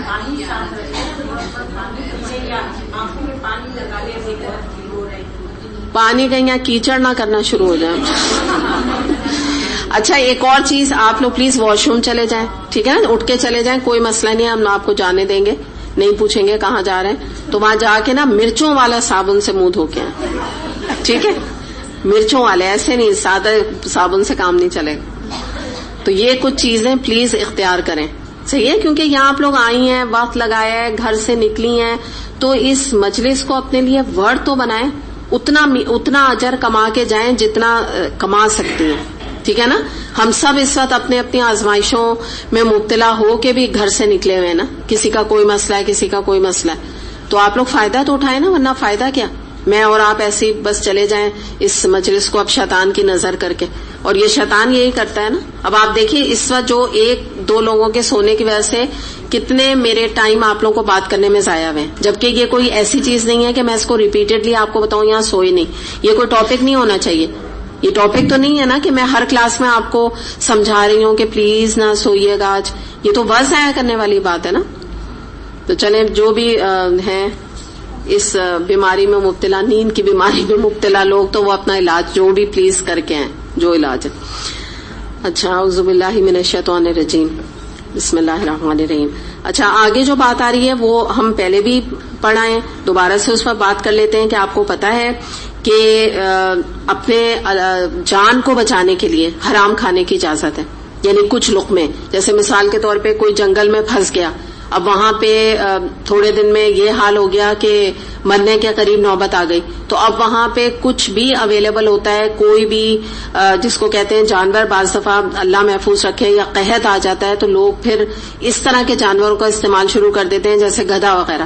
کہنا نہیں چاہیے, لیکن جو کہ ہم کتنا ڈر رہے ہیں نا, جیسے ہم میڈیا وغیرہ میں دیکھتے ہیں تو رونگٹے کھڑے ہوتے ہیں کہ وہ عام طور پہ لوگوں کو کھلایا جا رہا ہے. یہ صرف اس صورت میں اجازت ہے اور کہ ایک دو لقمے سے بس انسان کی جان بچ جائے. یا مثال کے طور پہ پانی نہیں مل رہا ہے اور انسان جو ہے وہ بالکل مرنے کے قریب آ رہا ہے, تو ہوتا ہے نا جیسے کچھ بھی وہاں پہ اویلیبل ہے, جیسے مثال کے طور پہ کوئی ہے وہاں پہ شراب ہی مل جاتی ہے, جیسے کوئی مل گئی کسی کے پاس ہے, کوئی نان مسلم کے پاس ہے, تو اب کتنے گھونٹ پیے جائیں گے شراب کے جو ایک کے جان بچانے کو کافی ہو, کرائیت کے ساتھ, بہت ہی کرائیت کے ساتھ کہ جان بچائے اور اللہ سے استغفار انسان کر لے. تو تو یہ بات یاد رکھیے گا. یہ نہیں ہے کہ انسان اللہ تعالیٰ نے اتنی آسانی رکھی کہ یہ نہیں کہ آپ جان دے دیں. کچھ بھی اللہ نہ کرے آپ جیسے کسی پہاڑ کی کنٹری میں ہیں اور وہاں پہ بھی کوئی ایسے کہیں پر ہائی وے میں یا کہیں گاڑی خراب ہو گئی یا کہیں ایسے کہتے ہیں نا کہ یہ ٹرین کا کوئی ایکسیڈنٹ ہو گیا, کچھ ہو گیا, وہاں پہ انسان کہیں کھو گیا, کوئی پھنس گیا, 2-3 دن ہو گیا. اب آپ کے ساتھ نان مسلم بھی ہیں, آپ بھی ہیں, ان کا ہو سکتا ہے ان کے پاس کوئی کھانا ہو, ٹن فوڈ ہو جو کہ حلال نہ ہو, تو اس میں سے آپ تھوڑا بہت ان سے لے کے کھا سکتے ہیں کہ جان بچ جائے اگر ایسا کوئی خطرہ. اور اس سے پھر کرنے کی کیا ضرورت ہے, اللہ سے انسان استغفار کر لے. جیسے لاسٹ کلاس میں نے آپ کو بتایا تھا نا کہ کلمہ کفر اگر انسان کی جان جانے کا خطرہ ہو تو وہ بھی ادا کیا جا سکتا ہے. تو اسی طرح یہ بھی آیت ہمارے سامنے آتی ہے. آگے دیکھتے ہیں آیت نمبر 116 اور 117. وَلَا تَقُولُوا لِمَا تَصِفُ أَلْسِنَتُكُمُ الْكَذِبَ هَذَا حَلَالٌ وَهَذَا حَرَامٌ لِتَفْتَرُوا عَلَى اللَّهِ الْكَذِبَ إِنَّ الَّذِينَ يَفْتَرُونَ عَلَى اللَّهِ الْكَذِبَ لَا يُفْلِحُونَ مَتَاعٌ قَلِيلٌ وَلَهُمْ عَذَابٌ أَلِيمٌ. اور یہ جو تمہاری زبانیں جھوٹے احکام لگایا کرتی ہیں کہ یہ چیز حلال ہے اور وہ حرام ہے, تو اس طرح کے حکم لگا کر اللہ پر جھوٹ نہ باندھا کرو. جو لوگ اللہ پر جھوٹ اور افطرا باندھتے ہیں وہ ہرگز فلاح نہیں پایا کرتے. دنیا کا عیش تو چند روزہ ہے, آخر کار ان کے لیے دردناک سزا ہے. اب یہاں پہ یہ بتایا جا رہا ہے کہ یہ جو افطرا اللہ, ویسے تو ہم نے پڑھا تھا نا, آپ کو یاد ہوگا یہ ٹرم, میں یاد کرا دوں آپ کو.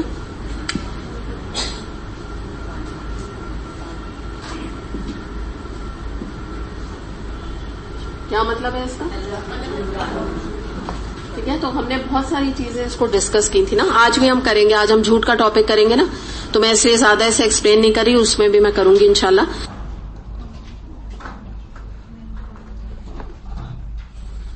تو اللہ پہ جھوٹ باندھنے کی مختلف اقسام ہیں, لیکن میں یہاں پر آپ کو بتا رہی ہوں کہ بالکل یہاں پہ جو بات اللہ پہ جھوٹ باندھنے کی آ رہی ہے وہ یہ آ رہی ہے یہاں پر کہ مشرکین کا طریقہ کار یہ تھا. قرآن میں ہی آتا ہے کہ یہ کیا کرتے تھے کہ اپنے کچھ جانوروں کو, میں جن کے نام آپ قرآن میں آتے ہیں, بحیرہ, صائبہ, وسیلہ, حام, یہ ان کے کچھ جانور تھے جن کو یہ اپنے بتوں کے نام وقف کر دیتے تھے. جیسے یہ جانور ہیں اور یہ ہمارے بتوں کے نام سے ہم ان کو قربان نہیں کریں گے. یعنی آپ سمجھ رہے ہیں نا, اتنے سیکرڈ ہیں.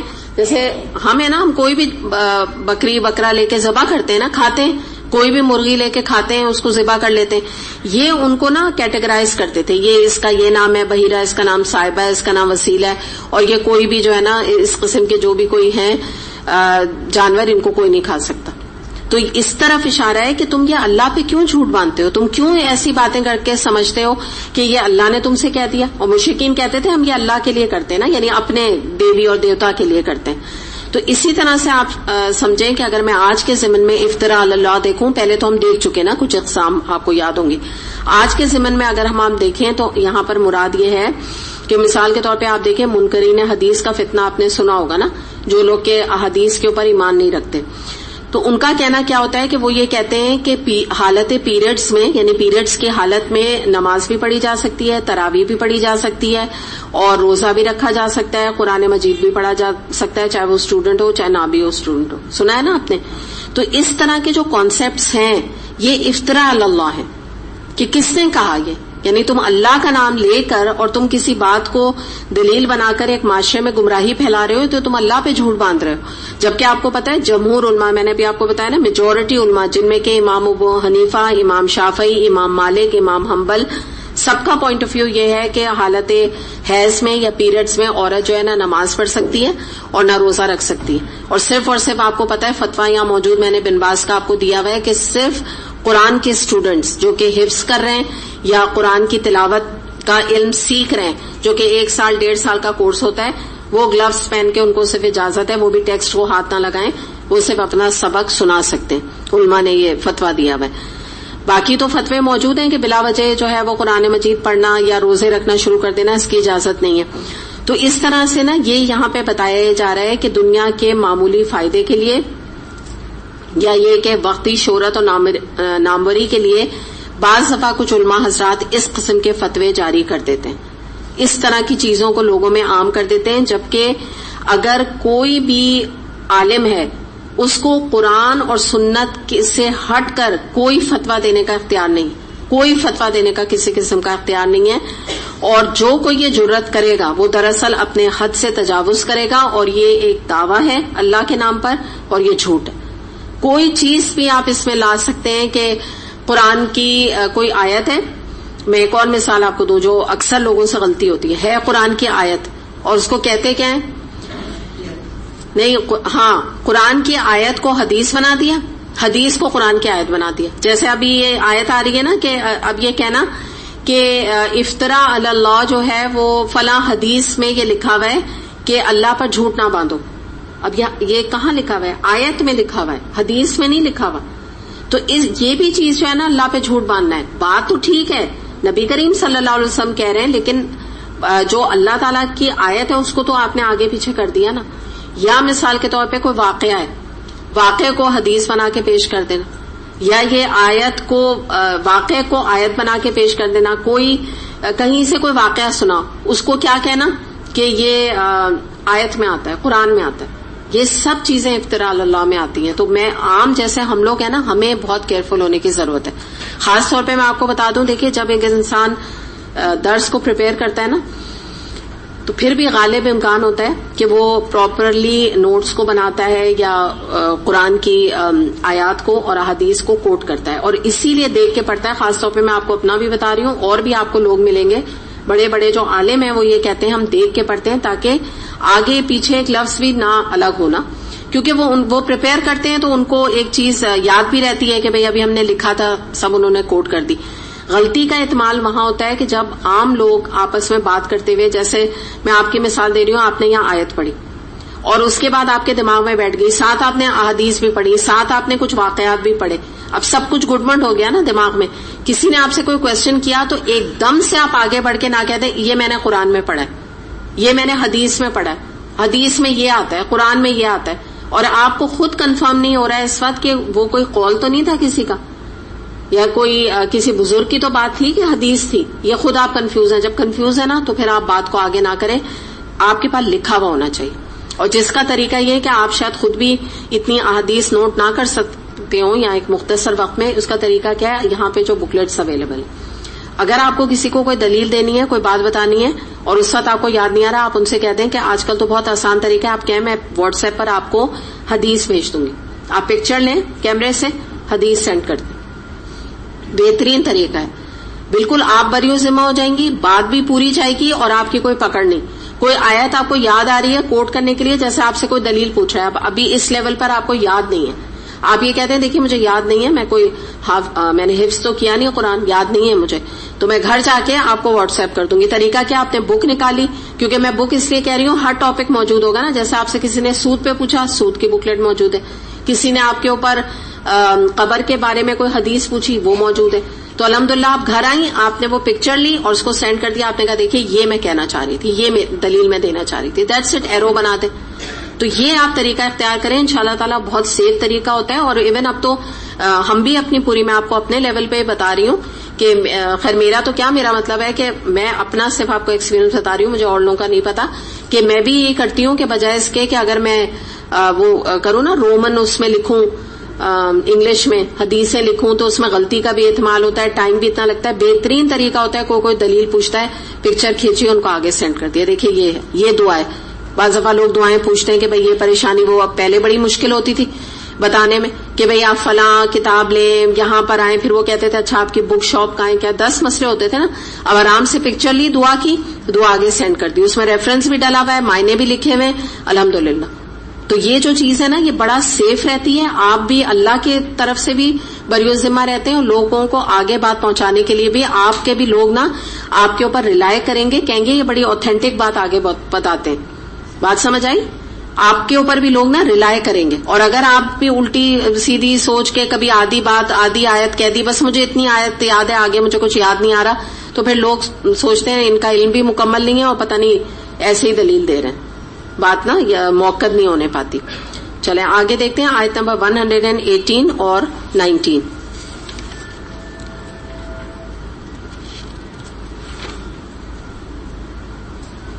وَعَلَى الَّذِينَ هَادُوا حَرَّمْنَا مَا قَصَصْنَا عَلَيْكَ مِن قَبْلُ وما ظلمناهم ولكن كانوا انفسهم يظلمون ثم ان ربك للذين عملوا السوء بجهالة ثم تابوا من بعد ذلك واصلحوا ان ربك من بعدها لغفور رحیم.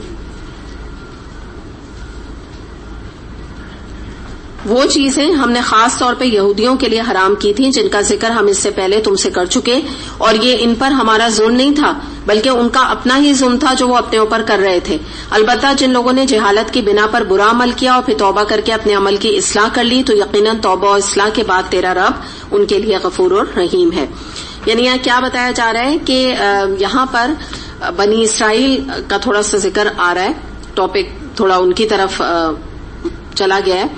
بنی اسرائیل کے اندر آپ نے جو اوور آل ایک جو پہلے سے پارا پڑھ رہے ہیں ان لوگوں کو پارے اور قرآن پڑھ رہے ہیں ان کو یہ اندازہ ہے کہ بنی اسرائیل کے اندر سرکشی بہت تھی، ڈیفائنس بہت تھی نا، نافرمانی رسول کی بھی اللہ کی بھی وہ اختیار کرتے تھے. تو جتنی انہوں نے شریعت سے فرار چاہی اتنی شریعت ان کے لیے مشکل ہوتی چلی گئی اور سوالات بہت کرتے تھے. آپ کو یاد ہوگا کہ ایک گائے ذبح کرنے کا اللہ تعالیٰ نے حکم دیا، اس پہ بے انتہا سوالات، کیسی گائے ہو، کون سا رنگ ہو، جوان ہو کہ بوڑھی ہو کہ ایسی ہو اور فلاں ہو. تو ان کے لیے جو ہے وہ عمل کرنا مشکل ہوتا چلا گیا. اللہ تعالیٰ بتاتے گئے اچھا بھئی ہاں ایسی ہو، بہت زیادہ عمر کی بھی نہ ہو اور اچھا رنگ ہو اس کا. پھر جب انہوں نے سوال کیا تو اللہ تعالیٰ بھی ڈیٹیل بتاتے چلے گئے. تو اسی لیے کہتے ہیں کہ زیادہ سوالات کر کے انسان کو اپنی زندگی کو نا مشکل نہیں بنانا چاہیے. جو اللہ تعالیٰ کا حکم آ گیا بس انسان کر گزرے. اب جیسے میں آپ سے کہوں کہ اللہ تعالیٰ نے عورت کے اوپر حجاب فرض قرار دیا ہے، ٹھیک ہے، اتنا میرا کہنا کافی ہے نا. اب اس پہ کوئی مجھے اس وقت پوچھنے لگے کہ حجاب میں کا کلر کیا ہونا چاہیے، اور حجاب جو ہے وہ دوپٹہ بھی کیا حجاب کا ہو سکتا ہے، یا اسکارف ہے تو وہ پرنٹڈ ہونا چاہیے کہ جارجٹ کا ہونا چاہیے، جارجٹ کا ہونا چاہیے تو کلر کیا ہونا چاہیے، کلر کون سا ہونا، امبرائڈری ہونی چاہیے کہ نہیں ہونی چاہیے. تو اگر آپ اتنے سوال کریں گے تو آپ کے لیے مشکل ہوگی. سیدھی بات کیا ہے کہ آپ کر گزریں. ابھی ہو سکتا ہے آپ نے امبرائڈری کا اسکارف پہنا، بہرحال بہت زیادہ پسندیدہ نہیں ہے، زینت کا اظہار ہے، بھئی ابھی آپ یہ پہن لیجئے، آہستہ آہستہ آپ پلین اسکارف پر آ جائیے، ٹھیک ہے نا. تو اس طرح سے جو ہے نا بہت بیکار میں بہت زیادہ سوالات کرنے سے انسان اپنی زندگی مشکل بناتا ہے. مثال کے طور پہ آپ نماز پڑھ رہے ہیں، کوئی آپ اگر یہ پوچھ رہے ہیں کہ میں جو نا نماز میں نے ابھی پڑھنی شروع کی ہے تو میں نماز جو ہے وہ نفلیں بھی ساتھ میں پڑھا کروں، تو اب سیدھی بات ہے نفل جو ہے نماز کا حصہ نہیں ہے، تو اپنے لیے مشکل نہ بنائیں. ابھی ویسی آپ نماز نہیں پڑھی، میں کسی کا بتا رہی ہوں ریگولر، یعنی کوئی بات اگر کر رہا ہے کہ میں نہیں پڑھتی تو آپ نفل نہیں پڑھیں، نفل تو نماز کا حصہ ہی نہیں ہے، پہلے فرض نماز تو پڑھنی شروع کریں. تو اس طرح اپنے لیے نا آسانی، اللہ تعالیٰ نے کہا ہے آسانیاں تلاش کرو، کوئی پرابلم نہیں اس میں. تو یہ اپنے لیے بھی آپ ان چیزوں کو تلاش کیا کیجئے. اس میں نبی کریم صلی اللہ علیہ وسلم کے سامنے جب ایک مشکل کام اور ایک آسان کام آتا تھا، آپ ہمیشہ آسان کام کو سلیکٹ کرتے تھے. تو یہ کوئی اچھی بات نہیں ہوتی کہ اتنا اپنا، جیسے کچھ لوگ کیا کرتے ہیں عشاء کی 18 رکعت نماز پڑھتے ہیں، اس کی وجہ سے کیا ہوتا ہے وہ نماز سے ہی جاتے ہیں. وہ کہتے ہیں کون 18 پڑھے، پڑھو ہی نہیں اس سے اچھا. حالانکہ آپ آپ نوافل مت پڑھیں، آپ 9 رکعت پڑھیں، 4 فرض 2 سنت 3 وتر، دیٹس اٹ. آسانی کریں اپنے لیے، نماز پڑھیں. بات ساری یہ اللہ تعالیٰ آپ نے اتنی نماز پڑھ لی نا، الحمدللہ آپ کو فل مارکس مل گئے، 100 مل گئے. ہاں ٹھیک ہے آپ نے اور نوافل پڑھی، بہت اچھی بات ہے، لیکن اگر نہیں پڑھ رہے یا آپ کے لیے مشکل کا باعث بن رہا ہے چھوڑ دیں، فرائض کو پکڑیں. یہ میں بتانا چاہ رہی ہوں. اللہ تعالیٰ کو برا نہیں لگتا آسانیوں کا لینا. آپ اس میں سفر میں نکلی ہوئی ہیں، آپ کو پتہ ہے نبی کریم صلی اللہ علیہ وسلم نے ہمیشہ قصر نماز پڑھی. آپ سفر میں نکلی ہوئی، کیوں آپ پریشان ہیں کہ بھئی میں تو بہت اچھا گھر ہے، بڑا آرام دہ گھر ہے اور بہت اچھا ہوٹل ہے، یا آپ کہیں بہت اچھا ریسٹ ہاؤس ہے، مجھے تو یہاں کوئی پرابلم نہیں ہو رہی ہے تو میں پوری ہی کیوں نہ پڑھوں. نہیں پڑھیں آپ پوری. جب نبی کریم صلی اللہ علیہ وسلم نے نہیں پڑھی تو اس کا تعلق قصر کا جو ایلیمنٹ آف ایز سے نہیں ہے، یاد رکھیے گا. ضروری نہیں ہے آپ کو کمفرٹ ہے، آپ اس طرح تو آپ امریکہ اور لنڈن جائیں، ہو سکتا ہے آپ اپنی کزن کے گھر، اپنی بہن کے گھر، آپ کے اپنا اپارٹمنٹ میں آپ ٹھہری ہوئی ہوں اور آپ صرف 1 ہفتے کے لیے جائیں تو آپ پڑھیں قصر نماز. لاکھ آپ کا اپنا اپارٹمنٹ ہی کیوں نہیں ہے.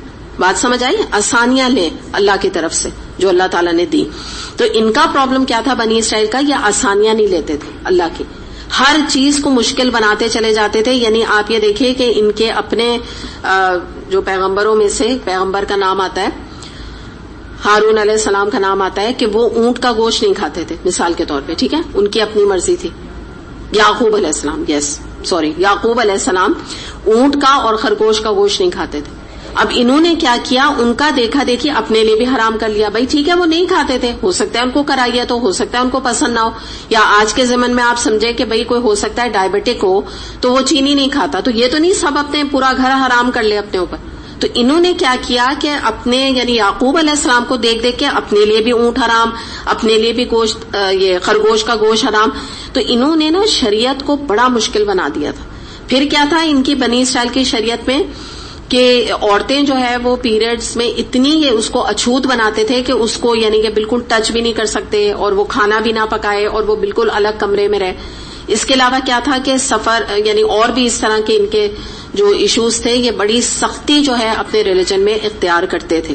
تو یہاں پر یہی اللہ تعالیٰ ادھر فرما رہے ہیں کہ یہ ہمارا ان پہ ظلم نہیں تھا, ہم نے یہ ظلم ان پہ نہیں کیا, انہوں نے خود اپنے اوپر ظلم کیا.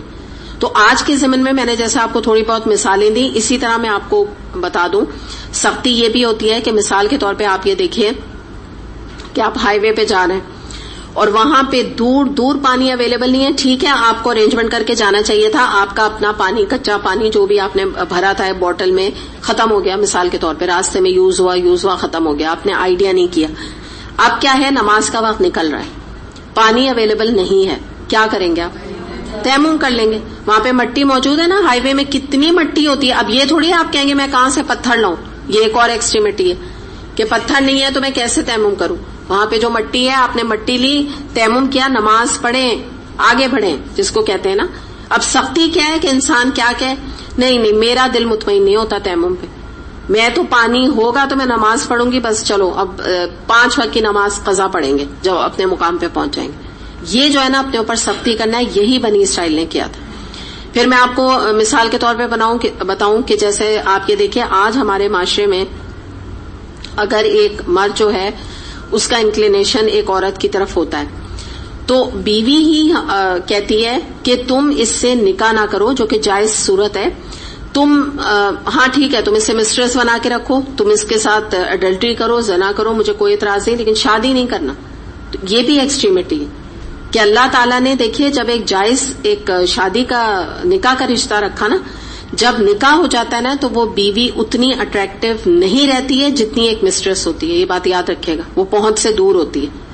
جو ایک لور ہوتی ہے, آپ سمجھ رہے ہیں نا بات کو میری, اس لیے اللہ تعالیٰ نے رکھا ہے.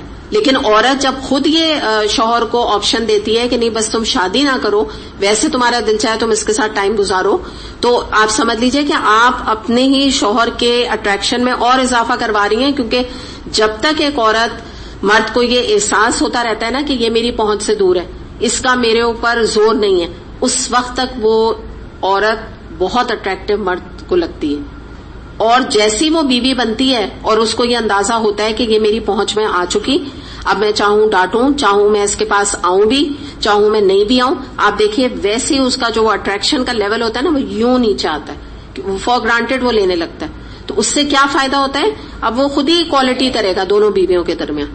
لیکن ہمارے معاشرے میں یہ بھی آپ کو سختی یہ بتانا چاہ رہی ہوں کہ ہمارے یہاں یہ ہے جائز طریقوں کو ہم منع کرتے ہیں اور ناجائز طریقوں کو معاشرے میں عام کرنے کی کوشش کرتے ہیں. ایک اور سختی ہمارے معاشرے میں پائی جاتی ہے کہ اگر آپ دیکھیے کہ کسی مرد کی اگر بیوی کی ڈیتھ ہو جائے یا کسی عورت کے ہسبینڈ کی ڈیتھ ہو جائے, اب وہ ینگ ہو تو پھر بھی ہمارے معاشرے میں چل جاتا ہے, حالانکہ اس پہ بھی باتیں کی جاتی ہیں. لیکن اگر کوئی ایلڈرلی عمر کی ہو, مثال کے طور پہ 50 ایئر ہو یا 55 ہو, اور اگر کہیں وہ عورت خود شادی کی کوئی بات کر لے یا وہ کسی میں انٹرسٹڈ نظر آئے اور وہ گھر والوں سے کہے کہ بھئی میں چاہ رہی ہوں کہ میری یہاں ہو جائے, پھر آپ ذرا اس کے بارے میں اسکینڈلز اور اس کے بارے میں باتیں اور اس کے بارے میں آپ ہمارے معاشرے کا رویہ دیکھیں. کیا کہتے ہیں کہ ابھی 2 دن نہیں ہوئے انتقال کو اس نے شادی رچا لی. یہ رچانے کا کیا مطلب ہوتا ہے, آپ خود سوچیں نا, مطلب ایک طرح ٹونٹنگ ہے نا یہ رچانا. حالانکہ یہ کیا ہمارا دین کیا کہتا ہے, ایک عورت جو ہے نا وہ سنگل پسندیدہ نہیں ہے اس کا رہنا, یاد رکھیے گا اس بات کو. یہ پسندیدہ نہیں ہے, کوئی مجبوری ہو جائے, کوئی لڑکی کا اپنا خود سے مقدر ہی ہے کہ اس کا کوئی رشتہ نہیں آتا, اس کی قسمت میں نہیں لکھا, وہ دیٹس اے ڈفرنٹ تھنگ. آلدو آپ کو پتا ہے کہ ہر گھر میں رشتے آتے ہیں, لوگ خود اس کو ریجیکٹ کر کے اور رشتوں کو دور کرتے ہیں. سچی جو بات ہے نا کوئی یہ میم اور میخ اور یہ نکال کے نا آتے ضرور ہیں, اللہ تعالیٰ ضرور بھیجتا ہے رشتے. تو اینی ویز، لیکن پھر بھی میں یہ بتا رہی ہوں کہ ہمارے ہاں یہ کوئی معیوب بات نہیں ہے. ایون مرد بھی کرتا ہے، اس کو اجازت ہے. عورت بھی مرنے کے بعد اپنے شوہر کے کرنا چاہے، ایون اس کے بچے بھی موجود ہوں تو بھی بچوں کو بھی اس معاملے میں یہ نہیں کہنا چاہیے کہ بھئی آپ ہمارا حق مار رہی ہیں. یہ تو بچے ماں کا حق ایکچولی مار رہے ہیں، کیونکہ بچے تو بعد میں ایونچولی سب شادیاں ہو جائیں گی، لڑکی بھی اپنے گھر چلی جائے گی، لڑکا بھی اپنی زندگی گزارے گا، ماں بیچاری کا کیا ہوگا، کون پوچھے گا اس سے. تو یہ بھی ہمارے ہاں سختی پائی جاتی ہے. پھر اس کے بعد آپ یہ دیکھیے کہ اور ایک سختی کی مثال میں آپ کو بتاؤں کہ قرآن کے بارے میں ہم اتنے پوزیسو ہیں کہ اس کو ایک ہائی پیڈسٹل پہ ہم رکھتے ہیں. جیسے آپ سمجھ لیجئے یہ سامنے اے سی لگا نا، اس کے اوپر کا جو جگہ ہے ریک، اس طرح کے ریکس ہوتے ہیں نا، ہم وہاں پہ قرآن کو ہم سمجھتے ہیں کہ یہ وہ جگہ ہے قرآن کی، یہ تعظیم ہے. اور یا ہم قرآن کی ادب کرنا یہ سمجھتے ہیں کہ دلہن جب رخصت ہو رہی ہے تو اس کے سر کے اوپر رکھ دو. بڑے بڑے گھروں میں جہاں زندگی بھر کسی نے قرآن کھول کے نہیں دیکھا ہوتا، لیکن یہ پریکٹس وہاں آپ کو نظر آئے گی ہر تقریباً ہمارے معاشرے میں جو رواج پائے جاتے ہیں. ناٹ ایٹ آل، بالکل نہیں ہے، لیکن یہ وہ ان کا ادب ہے. یعنی یہ بڑا قرآن کا اپنی طرف سے انہوں نے ادب کیا ہے کہ اس کو ہاں اس کے سائے میں رخصت کیا ہے. ٹھیک، اچھا اب میں آپ کو بتاؤں، کیا ایسے ہی لوگ ابھی آپ لوگ جس طرح بیٹھے ہیں نا، آپ کے اوپر آ کے وہ فتویٰ لگا دیں گے جو کہ لگاتے ہیں کہ آپ سب یہاں پہ قرآن کی بے ادبی کے مرتکب ہو رہے ہیں. آپ کو پتا ہے کیوں؟ کون بتائے گا مجھے؟ بالکل کہیں گے کہ آپ سب قرآن پہ پیٹ کر رہے ہیں، جبکہ اس کی کوئی حدیث میں دلیل نہیں ملتی. آپ نے قرآن بھی پڑھ لیا نا، اتنے پارے پڑھ لیا الحمدللہ، احادیث میں آپ کے سامنے کوٹ کرتی رہتی ہوں. آج تک الحمدللہ آپ بھی سرچ کر کے دیکھ لیں، آپ کو ایک حدیث نہیں ملے گی کہ ایسے پیٹ کر کے قرآن کے نہ بیٹھو. یہ کوئی چیز ہی نہیں ہے. اگر یہ چیز ہوتی نا تو حرم میں وہ سب کو وہاں جو وہ شرطے ہیں نا، مار مار کے نا ڈنڈوں سے سب کو بھگا دیتے. آپ کو پتا ہے وہاں کوئی چیز ان اوتھینٹک سنت کے خلاف وہ برداشت نہیں کرتے. وہاں سب ایسے ہی بیٹھے ہوتے ہیں. سب آپ سب یہ جو عمرے حج پہ جا چکے ہیں آپ دیکھ کے آئیں کہ لائن سے ایک کے پیچھے سب پڑھ رہے ہوتے ہیں قرآن. مردوں کی مسجد میں بھی، عورتوں کی مسجد میں بھی. یہ کوئی چیز ہی نہیں ہے، کچھ مقصد ہی نہیں ہے اس سے ہے یہ. تو اب آپ دیکھیے کہ یہ بھی ایکسٹریمٹی ہے نا، کہ یہ ایکسٹریمزم یہ پایا جا رہا ہے پیٹ نہ ہو. دوسری ایکسٹریمزم کیا پایا جا رہا ہے کہ اوپر قرآن کو بس رکھ دو، بس اس کی بے ادبی نہ ہو، کھولنے کی ضرورت نہیں ہے. ہاتھ میں آیا بس سمجھو ایسے سمجھتے ہیں کہ بے ادبی ہو جائے گی، کہیں ہم سے گر نہ جائے، کہیں ہم سے فلاں کوئی بے ادبی کہ ہم نہ کر لیں. اور یہ بے ادبی ان کو نظر نہیں آتی جب بھری مجلس میں جہاں کے مکس گیدرنگز، مرد ہنس رہے ہیں، بول رہے ہیں، اور وہاں پہ کیمراز چل رہے ہیں، موویاں بن رہی ہیں، دلہن پوری زینت کے ساتھ تیار ہے، اس کے سر کے اوپر قرآن رکھ دیے. تو یہ قرآن کی بے ادبی یہاں ہو رہی ہے کہ یہاں ہو رہی ہے؟ آپ بتائیں نا. وہاں ہو رہی ہے، یعنی کہنا چاہیے کہ دلہن کے سر پر رکھنے سے بے ادبی ہو رہی ہے، یا یہاں قرآن پڑھنے سے اپنے طور پہ فتویٰ دینا کہ بے ادبی ہو رہی ہے؟ تو یہ غلط پریکٹسز ہیں. جی بالکل، وہ بھی گناہ کبیرہ میں آتی ہے، وہ چیز بھی آتی ہے. بالکل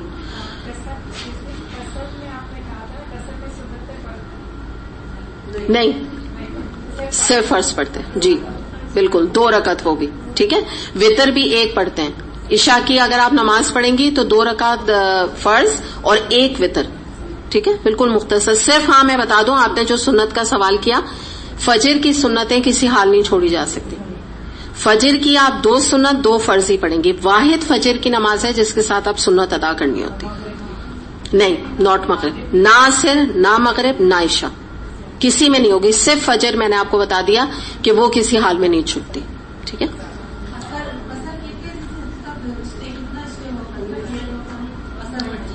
نائنٹین ڈیز ہے.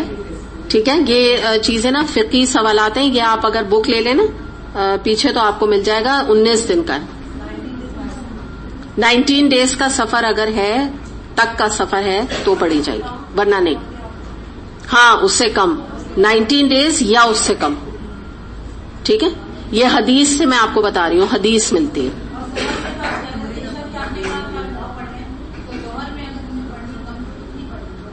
قصر پوچھ رہی ہیں؟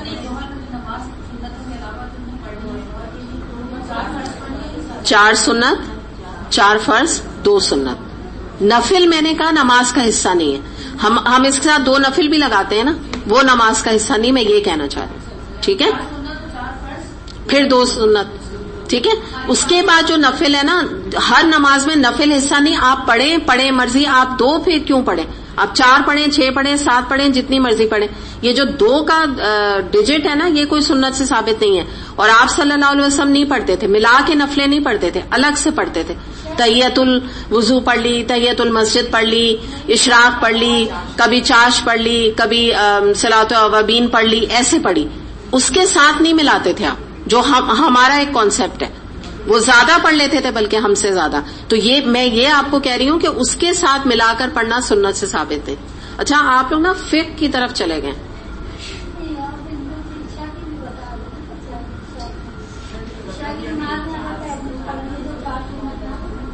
بتا دیا میں نے.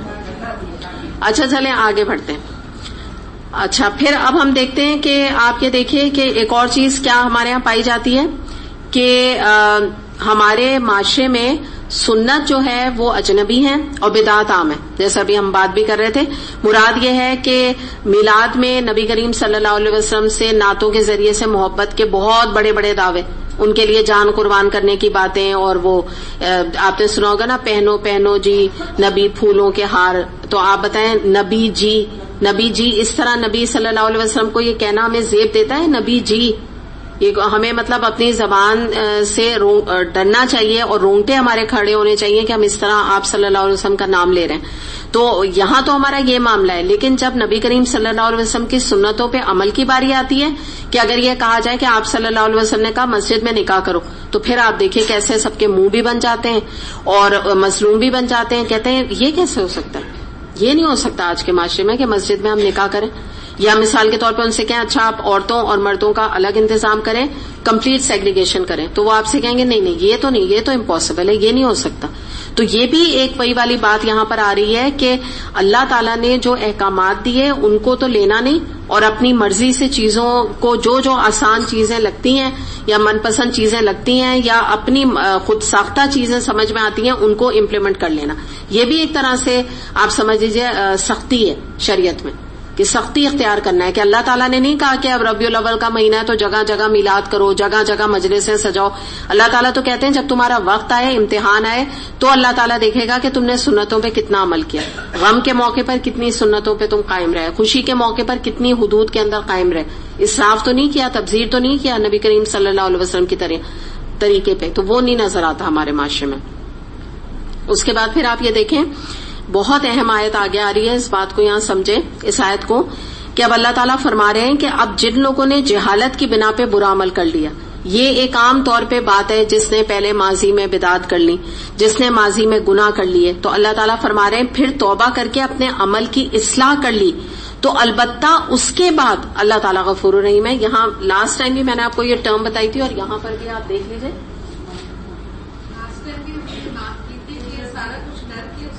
ایگزیکٹلی یاد ہے نا آپ کو. تو یہ جو بات یہاں پہ آ رہی ہے نا بعدیہا، اس سے مطلب ہوتا ہے اس کے بعد.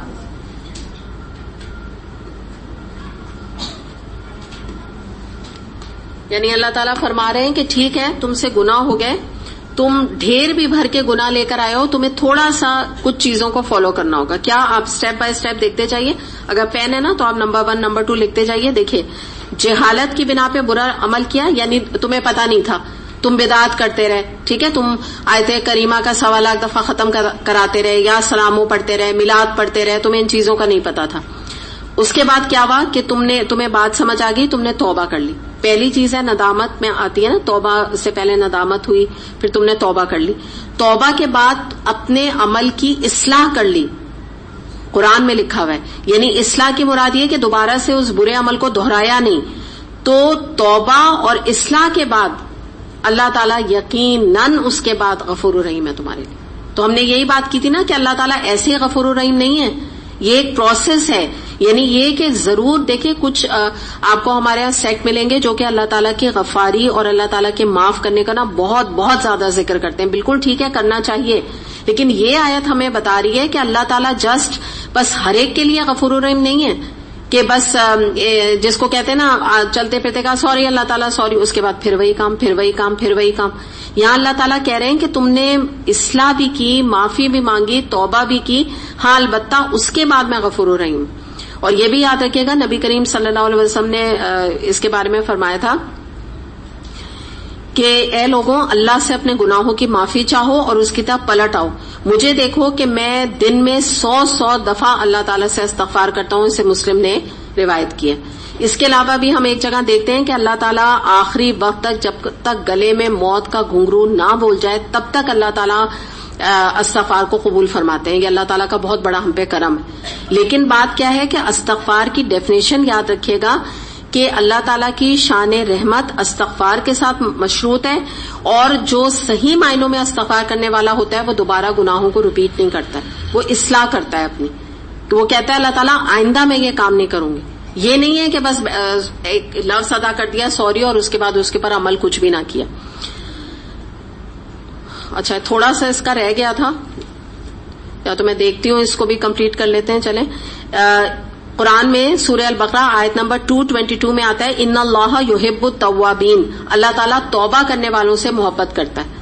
اب آپ یہ دیکھیے کہ ہماری اگر کوئی نافرمانی کرے، ہماری کوئی بات نہ سنے، ہم ایک دفعہ اسے معاف کر دیں گے، پھر دوسری دفعہ وہ ہماری نافرمانی کرے ہم اسے معاف کر دیں گے، لیکن ہم اس سے محبت نہیں کر سکتے. ایک افسوس ہوگا نا، یہ بار بار نافرمانی کرتا ہے، بار بار میری بات نہیں سنتا، اچھا چلو ٹھیک ہے معاف کر دیا، لیکن محبت کرنا بہرحال مشکل کام ہے. لیکن اللہ تعالیٰ یہ کہہ رہے ہیں کہ میرے وہ بندے جو بار بار نافرمانی کر کے اور میری طرف پلٹ کر آتے ہیں تو میں توابین، لوٹنے والے پلٹنے والے بندوں سے محبت کرتا ہوں. یہ کتنی بڑی یہاں بات ہے کہ اللہ تعالیٰ اپنے گنہگار بندوں کو ڈی گریڈ نہیں کر رہے، بلکہ اللہ تعالیٰ فرما رہے ہیں کہ ٹھیک ہے لوٹ آیا نا میرا بندہ، میں تم سے محبت کرتا ہوں. میں جتنے بھی میرے توبہ کرنے والے بندے ہیں میں ان سے محبت کرتا ہوں. یہ نہیں کہ میں صرف اعلیٰ تقوی اختیار کرنے والے بندوں سے محبت کروں، میں اپنے توبہ کرنے والے بندوں سے بھی محبت کرتا ہوں کہ انہوں نے ریئلائز تو کیا نا کہ ان سے گناہ ہوا. جبکہ اگر آپ ہمارا معاملہ دیکھیں ہم تو تنگ آ جاتے ہیں، کیا تم بار بار یہی غلطی کر کے چلے آتے ہو؟ ہم تو ایسے ہی کہیں نا، ہر وقت تم یہ غلطی کرتے ہو پھر لوٹ کے آ جاتے ہو. تو یہ اللہ تعالیٰ کی شان غفاری ہے. وآخر دعوانا ان الحمد للہ رب العالمین. سبحانک اللہم وبحمدک اشہد ان لا الہ الا انت استغفرک واتوب الیک. السلام علیکم ورحمۃ اللہ وبرکاتہ. اچھا ایک اناؤنسمنٹ ہے، تو آپ کا بھی نماز کا بریک ہے. دوسرے ونٹر ویکیشن کی آپ کو یہ لکھا ہوا بھی ہے، اور آپ کو اناؤنسمنٹ دینی تھی کہ کل سیٹرڈے کی